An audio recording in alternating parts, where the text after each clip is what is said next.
안녕하세요. 최고의 미세먼지 앱 미세빅 개발자 허버트입니다. 내가 갖고 있는 광산암 방식의 개인 측정기와 정부 측정소의 수치와 차이가 많이 날 때가 있는데 도대체 왜 그런 걸까? 이것을 좀 더 잘 이해할 수 있도록 정부의 미세먼지 측정기는 도대체 어떻게 측정하고 있는지 샅샅이 낱낱이 파헤쳐보는 시간을 갖고 있습니다. 총 2편 중에 이번에는 마지막으로 히터와 배타선 측정 방법의 부분에 대해서 말씀드리도록 하겠습니다. 정부 측정소의 미세먼지 측정기는 이런 식으로 생겼다고 말씀을 드렸습니다. 그래서 크게 중요한 부분이 3군데가 있는데 가장 윗부분에 공기를 흡입해서 그 중에서 원하는 미세먼지 크기의 입자들만 통과시키는 PM2.5만 통과시키거나 PM10만 통과시키는 그런 장치에 대해서 지난 시간에 말씀을 드렸었습니다. 그리고 여기를 통과해 온 미세먼지에서 습기를 제거하는 히터에 대해서 오늘 말씀드릴 거고요. 그 다음에 미세먼지들이 쌓아서 무게를 측정하고 다시 농도를 계산하는 부분에 대해서 또 오늘 말씀드릴 것입니다. 먼저 지난 시간에 말씀드렸던 것을 잠시 복습한다면 PM2.5와 PM10을 분리하는 원리와 방법에 대해서 말씀드렸습니다. 가장 중요한 원리는 관성의 법칙이라는 것이죠. 아무래도 무거운 큰 미세먼지는 작은 미세먼지보다 똑같이 가다가 방향을 틀었을 때 더 가던 길을 가려고 하는 그 힘이, 관성의 힘이 더 크겠죠. 우리는 미세먼지의 크기라는 것을 얘기할 때 광학 직경을 얘기하는 것이었습니다. 그런데 실제로는 광학 직경이 아닌 공기 역학 직경, 에로다이나믹 다이아미터라는 것을 이용을 하고 있었습니다. 그래서 이 개념에 대해서 이 두 개의 차이점에 대해서 말씀드렸었습니다. 혹시 기억이 나지 않으시면 다시 1편을 보시면 좋겠습니다. 그 다음에 이런 원리에 의해서 실제로 PM2.5만 걸러내고 PM10만 걸러내는 그런 장비로 임팩터 사이클론 VSCC라는 것이 있다는 것을 말씀드렸습니다. 먼저 습기를 제거하는 히터에 대해서 말씀드리도록 하겠습니다. 왜 습기를 제거하는 부분이 중요한지 그 부분을 이해하실 수 있을 것입니다. 공기 중에는 수증기가 존재합니다. 요 파란색 알갱이들을 수증기라고 가정을 해보겠습니다. 그런데 우리가 알아야 될 매우 중요한 것은 수증기는 기체 상태의 물이라는 것입니다. 아시겠지만 모든 물질은 기체, 액체, 고체 상태로 존재할 수 있죠. 물도 기체 상태인 것을 수증기라고 합니다. 우리가 샤워를 할 때 샤워실 안에 가득 차 있는 것을 수증기라고도 하고, 라면을 끓이거나 뭔가 물을 끓일 때 거기서 막 끓이면서 나오는 눈에 보이는 것, 그것을 수증기라고 얘기를 하는데 사실은 그것은 수증기가 아닙니다. 그런 것들은 액체 상태인 물방울이라고 얘기를 해야 정확한 얘기가 되겠습니다. 그래서 지금 말씀드리는 수증기는 액체 상태의 물방울이 아닌 기체 상태의 물이라고 이해를 해주시기 바랍니다. 그래서 그 크기는 0.275 나노미터 정도로 엄청나게 작은 입자겠죠. 오른쪽에 보시는 것은 미세먼지입니다. 미세먼지는 수백에서 수천 나노미터 정도 크기가 되기 때문에 이런 기체 상태의 물방울에 비해서는 어마어마하게 몇천 배, 몇만 배 더 크겠다고 봐야 되겠죠. 그래서 요 실제 비율은 맞지 않지만 그냥 요게 미세먼지고 공기 중에 있는 수증기라고 보시면 되겠습니다. 수증기는 당연히 상대 습도가 높을수록 수증기의 양은 많아집니다. 또 온도가 높아질수록 공기가 갖고 있을 수 있는 수증기의 양이 점점 많아지죠. 그렇기 때문에 같은 상대 습도 70%라고 하더라도 추운 겨울과 더운 여름에 절대적인 수증기의 양은 여름에 훨씬 많아지게 됩니다. 이렇게 공기 중에 수증기가 많이 있게 되면은 요 미세먼지는 이 수증기를 흡수를 하게 됩니다. 미세먼지 중에는 습기를 더 잘 흡수하는 것도 있고 습기를 잘 흡수하지 않는 것도 있고 그런 것들이 다른 여러 가지 종류가 있는데요. 어쨌든 다 정도의 차이가 있지 공기 중에 수증기가 많으면 그것을 흡수하게 됩니다. 흡수를 하게 되면 어떤 현상이 발생을 할까요? 미세먼지 크기가 커집니다. 네, 보시는 것처럼 수증기를 흡수하면 쉽게 그냥 우리가 하는 얘기로 하자면 습기를 흡수하면은 미세먼지의 크기가 커집니다.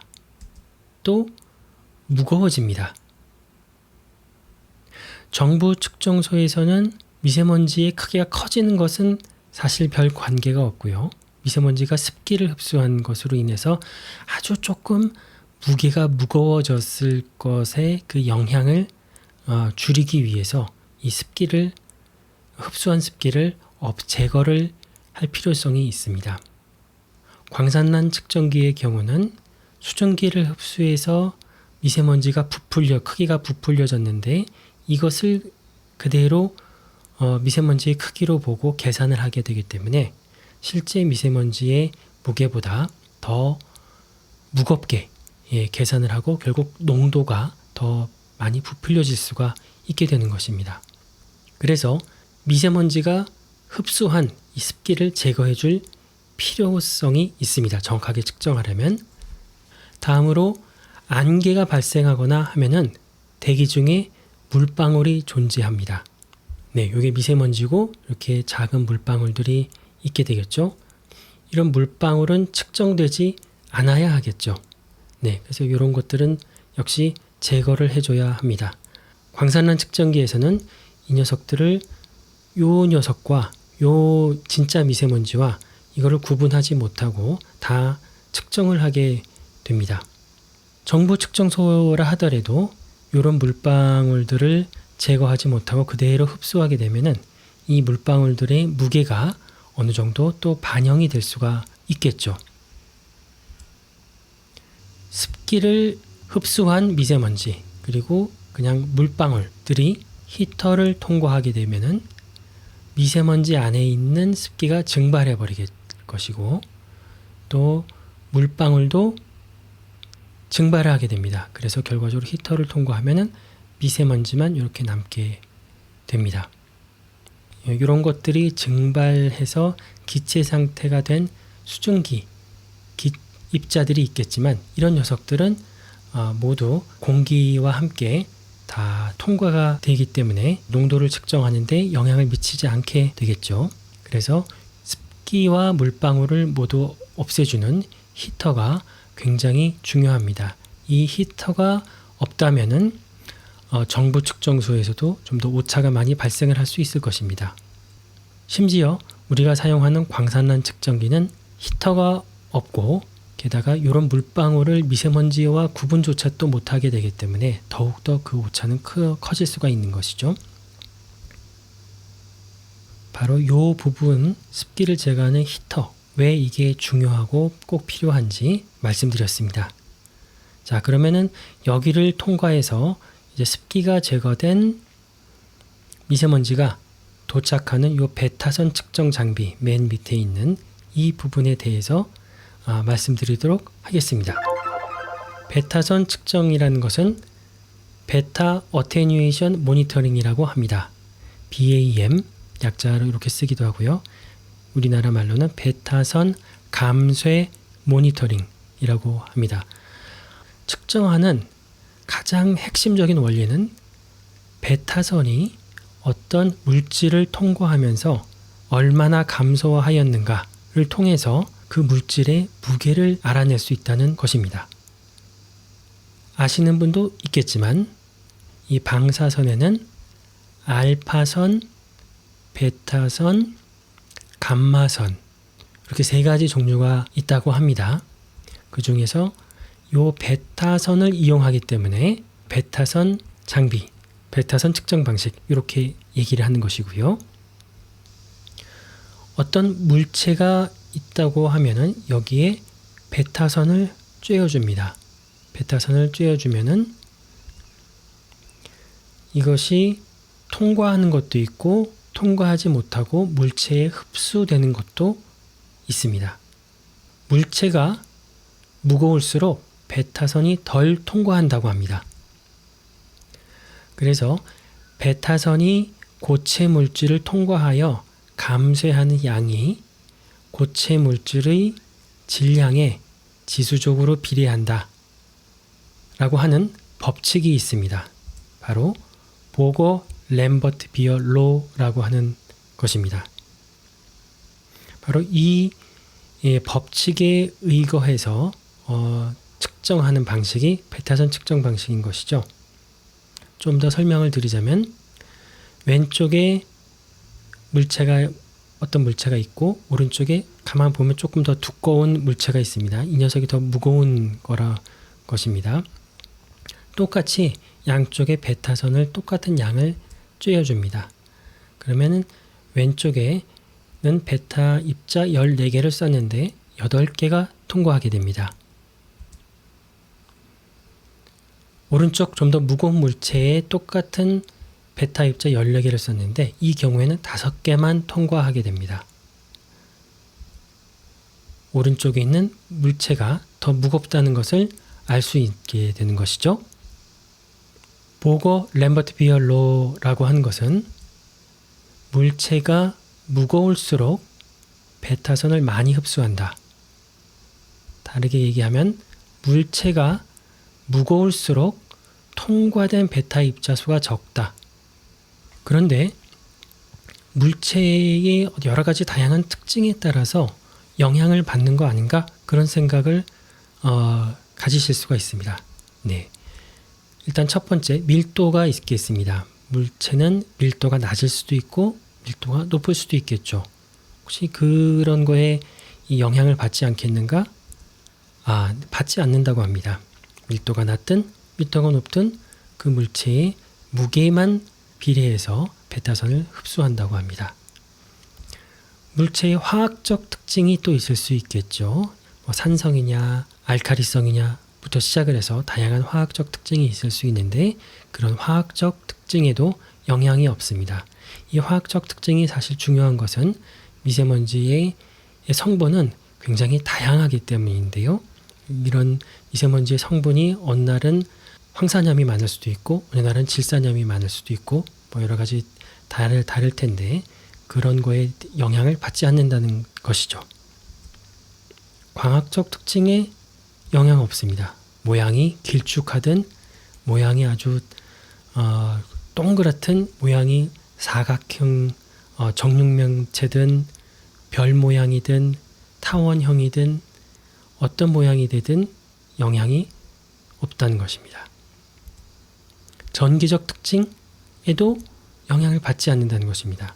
그러니까 굉장히 그 물질의 여러 가지 특징에 영향받지 않고 무게를 측정할 수 있는 상당히 좋은 신뢰성이 있는 방법이 베타선 흡수 모니터링 측정 방법이라고 할 수 있을 것 같습니다.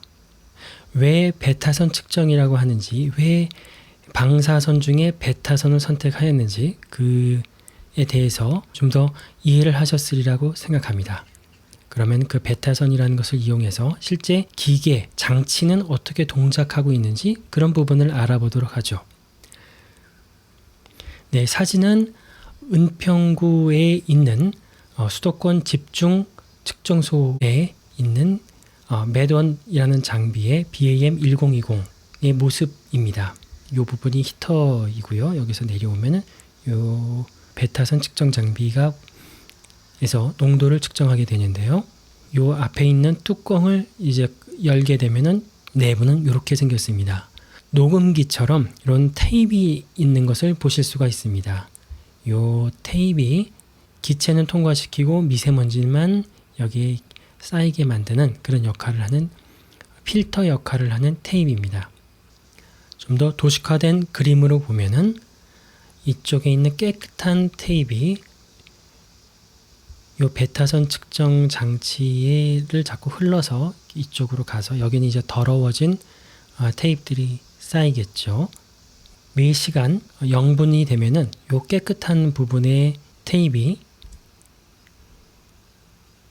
요 베타선을 측정하는 쪽으로 이동을 하게 됩니다. 그리고 여기에 베타선을 8분 동안 투과해서 초기값을 측정을 합니다. 요 테이프도 물체이기 때문에 베타선을 투과하면은 어느 정도는 또 흡수하고 그런 게 있겠죠. 그래서 테이프이 깨끗할 때 초기값을 측정합니다. 네, 이렇게 깨끗하게 초기값을 측정한 테이프 부분을 미세먼지를 통과시키는 부분으로 이동을 시킵니다. 그리고 모터를 작동시켜서 공기를 흡입하기 시작합니다. 42분 동안 이 공기와 미세먼지를 쭉 흡입하는데요. 그렇게 되면은 요 깨끗했던 테이프에 미세먼지가 쌓이기 시작하겠죠. 기체는 다 통과를 하고요. 그러면은 이 녀석이 점점 색깔이 어두워지게 이렇게 표현을 했습니다. 그래서 더러워진 이제 테이프 부분이 있고요. 42분이 지나면은 공기의 흡입을 중단하고 다시 테이프를 거꾸로 돌립니다. 왜냐하면 베타선 측정은 이 부분에서 할 수 있기 때문이죠. 그러면 다시 8분 동안 베타선을 투과해서 두 번째 값을 이제 측정을 하게 되는 것이죠. 그러면은 두 번째 값에서 첫 번째 초기 값을 빼게 되면은 여기에 쌓여 있는 미세먼지들의 덩어리들의 그 물체의 무게를 알 수 있게 됩니다. 그럼 무게를 알았고, 그 다음에 아까 42분 동안 공기를 흡입해야 할 때 아주 일정한 속도로 일정한 양을 공기를 흡입합니다. 그래서 총 흡입한 공기의 양이 나오게 되죠. 그럼 그걸로 계산을 하게 되면은 농도라는 것을 알 수 있게 됩니다. 우리가 흔히 얘기하는 농도는 단위 1세제곱미터라는 부피 안에 존재하는 미세먼지의 무게인 거죠. 그래서 42분 동안 총 흡수한 기체 공기의 양과 요 42분 동안 쌓인 미세먼지의 무게를 가지고 그 농도를 계산을 할 수가 있게 되는 것입니다. 방금 말씀드린 이 장비는 공기 미세먼지를 포집하는 것 부분과 또 베타선을 측정하는 부분이 따로 존재하는 방식입니다. 그래서 이런 방식에서는 매 시간 미세먼지를 포집하는 시간은 42분밖에 안 됩니다. 그래서 여기 이쪽으로 공기를 흡입하는 부분이 있고 이쪽에서는 베타선을 측정하고 동시에 하지 못하는 그런 장비죠. 그런데 동시에 할 수 있는 장비도 있습니다. 공기를 계속 이쪽으로 통과시켜서 미세먼지를 이 테이프에 필터 테이프에 포집하면서 또 같은 부분에 베타선 측정을 할 수 있는 장비를 둬서 동시에 계속 농도를 측정해 나가는 그런 장비들도 있습니다.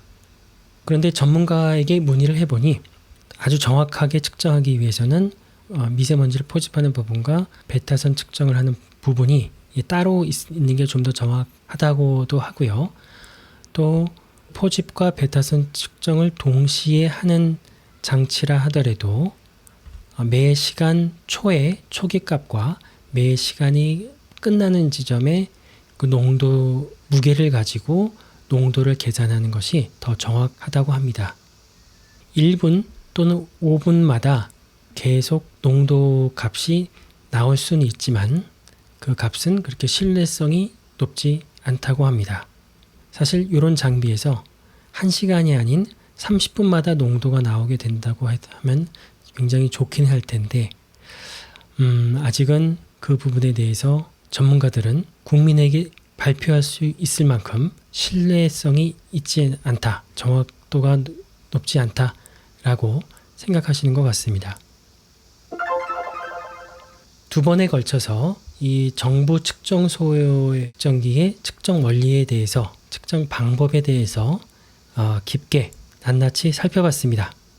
정부의 미세먼지 측정 방식이 내가 갖고 있는 작은 저렴한 광산남 방식의 개인 측정기와 어떤 부분에서 차이가 발생하는지 조금 더 이해하실 수 있는 시간이 되셨길 바랍니다. 혹시 더 궁금하신 점이 있으시다면 이 영상에 댓글로 남겨주시면 제가 아는 한도에서 또는 제가 더 공부를 해서 이해하실 수 있도록 답변을 드리도록 하겠습니다. 감사합니다.